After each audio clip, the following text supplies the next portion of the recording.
All right, so we're here. Last week we worked on dogfight position in half guard, right? So this week we're going to work on passing the half guard. Obviously full guard, half guard, some of these are pretty common positions you're going to end up, tournaments, matches, stuff here. So a couple things we want to talk about from a I'm on top positioning standpoint, right? Last week we worked on the basics of, hey, where do you want to be when you're on bottom? When we're on top, where do we want to be? Couple things. One, you want to have active toes. I see way too many of us go to the tops of our feet here and kind of sit back into our butt. If I want to move, what is the first thing I have to do? Come up and go to active toes, right? All you've done is added a step to a move that doesn't need an extra step. So I want to stay on active toes, and I don't want to stay in line with Austin. So kind of like train tracks on the left track, he's the right track. I want to square off to him. So that way I'm looking to control his hips here, all right? Now, once we're here, a lot of people are going to have some form of a knee shield, whether that's a full-blown, hey, they're trying to kick you back here knee shield, or whether that's more what we talked about last week, where they're kind of framing it into your chest and maintaining that distance, right? First thing we're going to look to do is my top hand, whichever side that happens to be, is going to come in elbow-wise, and I'm going to look to clear that out, and I'm going to look to clear using that forearm and that frame, cupping the hip here. Now, as soon as I do that, I'm going to get chest to chest with Austin, looking to scoop that head. All right? Once I'm here, I'm going to sit to this hip here. And I'm going to drive my bottom knee into his hip. Now, as you start to do this, most guys are going to clamp onto that leg as tight as they can. They're going to grab whatever they can, clamp on, and be here. A couple things we're going to do. My shoulder is going to drive right into Austin's beautifully manicured chin. Boom, here. Make sure he feels a good bit of pressure. My bottom leg is going to drive in, and I'm going to look to pull my other foot back. That's going to put a lot of pressure into his hips here, as Austin can attest to. Now, with my top hand, couple options that you can go to. One that I like is gi no gi. You can look to just scoop and open the leg. If you prefer some sort of pajama grip, you can grab outside of the knee. But you want to get somewhere to where you can open this up a little bit. The reason I'm pulling this back is it's going to loosen up whatever kind of death grip Austin's going to have here. So if Austin's here and I try to pull my foot out, he's got a good bite on it right now. But the reason I drive my knee in, pull my foot back, it really loosens that up. Now I can get some sort of hook in here, and I'm going to back step and brace. Here. Now, as soon as that back step hits, it's going to be a rodeo here for a second. He's going to try to bridge into you, he's going to buck and move and do all that. I have to kill all that motion before I do anything else. Because if not, if I back step kind of lazy here, and I'm kind of lazy, he's just going to drive up and over, and you're going to get reversed. Not going to give up sweet points probably, but you're going to get reversed. Boom. I have to post and maintain some form of leg control, whether it's a scoop, whether it's grip, I don't care what it is. Grab something. Like I said, I prefer this grip, or I just prefer a good scoop. Boom. You post here. Now Austin's going to drive up into you and do all that stuff, and that's great. I just drive a lot of shoulder pressure here. As soon as that stops, I drag this leg out, bottom leg to the hip, top leg up, escape the hand, take side kick. Real basic, real simple, real hard to do in a live setting because they're going to be holding on for dear life. So we're here. Boom. This way. All right. Boom. I tee off here. I clear. Drive in. Shoulder pressure in. This knee goes to that hip. I put my foot on the mat. Drag that ankle back. I open up the guard. Whether it's a grip, whatever you want to do here. If they're really holding on tight, sometimes just a real simple post here. Pop. Back step and plant. Austin goes to drive into me. It's real fun. I just drive back in. Take side control. A nice 2 or 3 points depending on your tournament. And a good control position. Questions on this?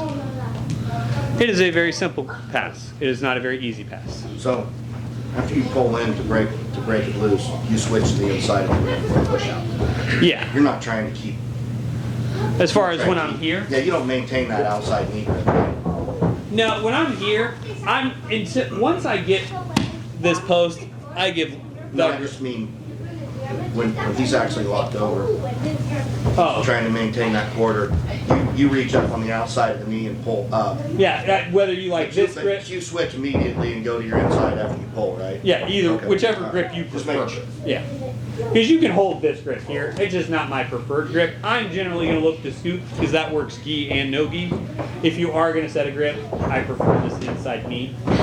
Boom, bop. Other questions? So kind of on that, there's two questions here. Before you have slid into the actual full side control, are you not scoring points until that actual? Until your hand comes out, you will not score points. So technically, you were inside control right here. Right. The only thing that will stop you from scoring is if this hand is scooped in. But if it I'm technically still in active. Okay. As dumb as that is, like I said, like we talk about all the time, I'm not king of the world. This is stupid. Now I'm inside control. So then, kind of with Chad's question, where you mentioned you let go of that grip.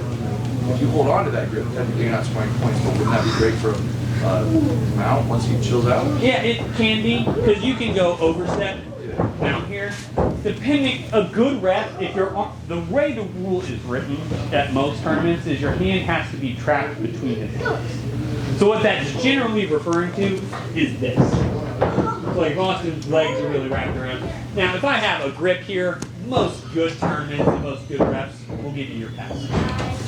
But God knows, you don't always run into good tournaments or good reps. So you got to kind of play for that. Other questions? Can I see it one more time? Just real One quick. more time, we're here. Boom. I square off to him. I clear that knee. Boom. As soon as I clear that knee, I drive chest to chest, scoop that shoulder, knee in the side. Drag my heel back, open the guard, back step, lace, drive in, take side. All right, drill her out. 1, 2, 3. So now I'm here with steers. Good things are happening in my life. I clear, I come here, I go, and for God knows what reason, I cannot get this leg out, right? It will not come out. Try as I might, Austin's not sucking and he's not giving up this pass. Let's say there's short time, let's say some other God knows reason it's happening. Top hand is going to dig for an underhook. I swear to God, if you forget to do this without an underhook, you might as well just give him your back and politely ask him not to choke you. Switch hands. Boom. You can either go post. I like to go for a scoop here. And you're going to look to switch your knee from here to the staple position, posting the other foot. So I'm here. Bop. All right. Once you're here, you're going to baseball slide and pick up this elbow or this wrist. I prefer grabbing at the elbow here. Boom. And you're going to baseball slide. If the foot does not come out with the baseball slide, you, in a jiu-jitsu motion, will kick him in the top of his knee. And then come to side control. So the move's the same all the way up to here, right?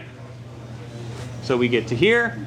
We're trying to fight. It's not coming out. Jordan's really good at stalling you out here. He'll like lock his ankles and then like put him behind his head somehow. It's real fucking annoying.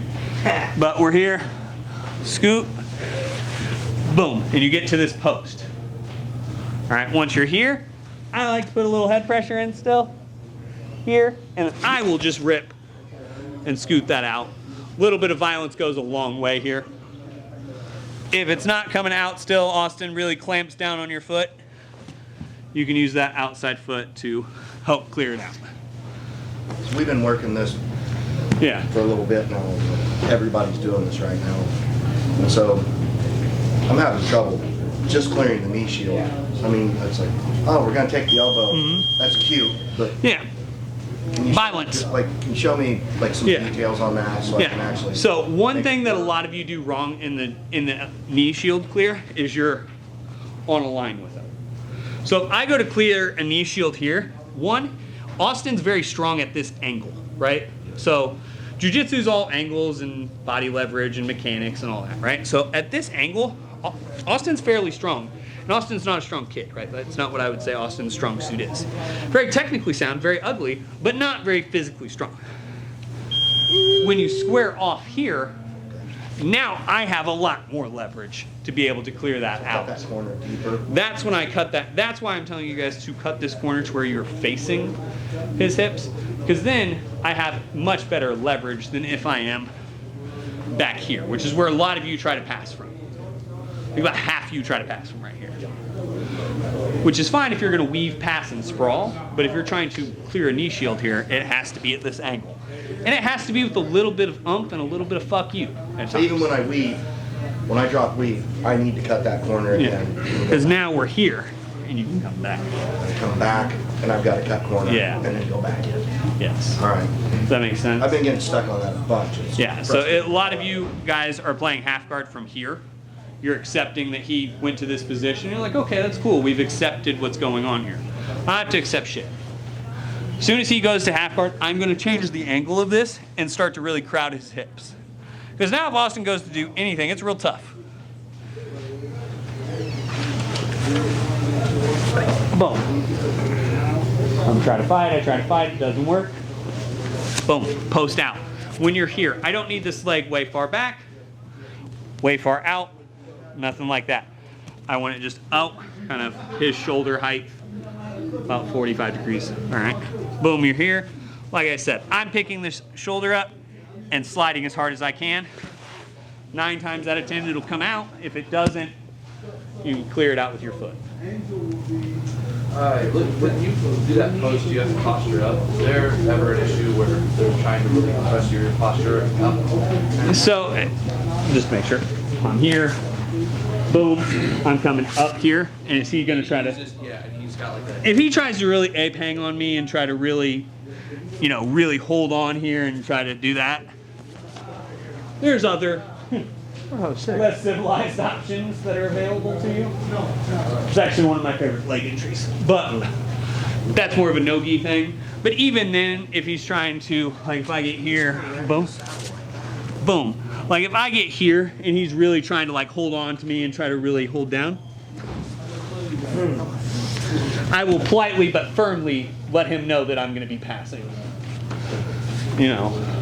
Unicorn horns to chins really deter you from holding on to me. You're going to ask me to pass at that point. Remember, there's a difference in between physical and dirty. Now, if I'm here with Austin, he's got my ankle tight and he's trying to hold on to me and I go, pop, and bop him, that's very dirty and you should not do that. But if I'm here, nothing dirty about that. Very physical. Sucks for Austin. He's gonna be very happy when I pass him. Because I'm gonna then take my forehead out of the back of his chin. So that's something to look for there. Most of the time, if they're there, they're gonna be looking to go under you. They're not gonna be looking to compress you down. So if I'm here, Austin's initial thought here was right, to start scooping this leg and start looking for something there. But like I said, there's other options as well. So, other questions here? Yeah. Yes, sir. Just to troubleshoot that, getting that under a little bit. Yes. Maybe, I guess something I'm thinking of is people sometimes get really tight Yeah. into there and really get like in that wall. Yeah. That's what I try to do a lot of the time. Is there like, because I know when you're trying to keep that chest pressure down, it's hard to get the leverage to get that arm in, but like, what are you not worried about there? Basically to get that, like, can you sacrifice chest pressure to get that under? Yeah, because if I'm here and I've officially decided that I'm not going to backstep, right? So let's assume that, hey, we've made the conscious decision, backstepping's out. You can kind of shoot back a little bit, and I'm going to look to go kind of hand to chest, and then very caressively stroke it into his armpit and start looking that way. Shenanigans. Yeah, you can. Like we talk about all the time, up close magic, do other things. Make him react.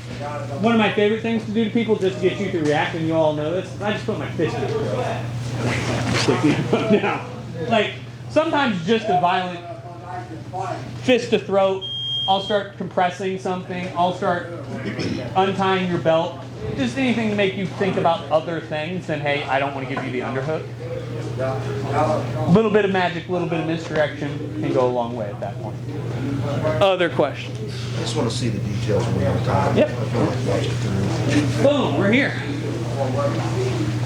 I'm here with, I've been like getting caught in this a lot. boom, square off, clear that knee shield, come chest to chest. Boom, you can't get her open, you can't get it going. I'm gonna fiddle around. Boom, dig for that underhook. Switch, get to that post. Once you're at that post, look to pull that arm up. If you need extra motivation to let my foot go, there's my forehead. Sit that foot through hard. Get into side. Alright, drill her out. 1, 2, so I'm here with steers. Cool things are happening. I square off. I clear. Boom, I get chest to chest. I get here, and let's say for whatever reason, once again, I can't get this foot out. Austin's a real pain in the butt, and I can't get it out, right? Same thing, I'm still gonna go for the underhook here. Only thing is, I'm gonna keep that head pressure. Once we're here, instead of trying to switch this knee across and do all that, I'm gonna drive my knee to the far side, boom, and post him up to this combat mount. Now, once you're here, you have a couple options. I prefer to stay in this combat mount and stand up a little bit because it isolates this arm, which allows for a couple real cheap submissions, wrist lock, a real cheap elbow pinch Kimura, a bunch of fun stuff here if you like to be violent, right? If you drive across and you're like, hey, that's not gonna work, same thing. I'm just gonna apply a bunch of pressure and escape that foot straight into mount. Skip side control all the way, just get to mount, right? Sometimes in life it's just easier, all right? So we're here, boom, we square off, clear, drive over, not working, boom, I'm here, drive up, post. Once I'm here, I'm gonna drive that knee forward, scoop that elbow, come up, now you're in high mount, and you can be as violent as necessary in your chosen rule set. All right? Questions on that? One more time, other than one more time, questions on details? Like I said, all these guys work off the reaction, right? So if I'm here, I get here, right, boom, and Austin lets this clear, boom, that's great. If he doesn't let it clear, boom, I can go back or I can, boom, drive across. Like I said, I like to sit in this combat mount because I can sit onto the hips. Okay, can I see that again? Boom. Boom, you keep the scoop, drive over. I want it until his hips turn up. You roll the hips because you keep your knee kind of tight then to roll the hip up. Because I force him onto this side because I want him here. Because once I'm here, Austin's fairly compromised as it is right now. You know, if I'm here, all I have to do is keep my chest down, and I actually don't even need my hands half the time. I can actually finish this here, or you can finish it with that elbow pinch. If that doesn't work, you can step through, start to really get violent. Because I'm a jerk, right? Bad person, right? But if you don't like combat mount or you're not comfortable kind of sitting on their hips like this, boom, keep that underhook, Doug. Walk your hips up. You'll end up in high mount. Then you can do whatever you want. All right. Questions? Drill her out. 1, 2, 3.